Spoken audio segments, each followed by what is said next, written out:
Hello everyone! So right now kasama ko isa sa mga BOTs lang naman ng Apex Digital Academy. So meron tayong kunting katanungan sa kanya. I'm here with... I'm Michael Jason Merto, isa sa mga BOD ng ADA. So Sir Michael, no? So Sir Mike, ano po ang dating background mo pala? Ayan, magandang question actually. Dati akong empleyado for 23 years. Grabe, no? Sobrang tagal. Kaya yung mga nandyan, I'm sure makaka-relate ka dito sa kwento. Konting kwento ko. Ayan. So Sir Mike, tatanungin po, dito sa Apex Digital Academy, kasi isa ka sa mga BOTs po dito, no? Ano yung advantage kapag nandito ka at kapag nag-enroll ka kay EDA? Yun. Actually, sobrang laki ng advantage natin. Kasi ako noong una, to be honest kasi ako nagtatrabaho talaga ako. Planta, uwi bahay, planta, uwi bahay. Wala akong kaalam-alam sa mga ganitong content creation, mga dropshipping, freelancing. Pero andun talaga yung kitaan eh. So doon talaga ako na-interest. Kaya sabi ko, bakit hindi ko kayang subukan?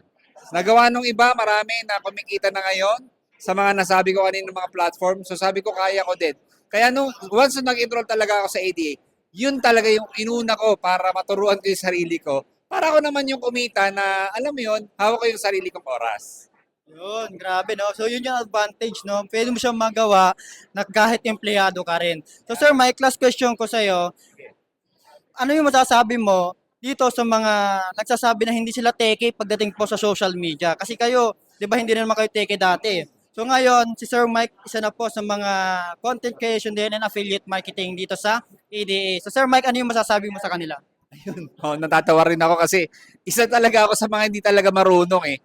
Actually, yung Facebook, hindi ko talaga alam pa noon nung time na yan. Pero nung nandito ako sa ADA, step by step tinuturo nila.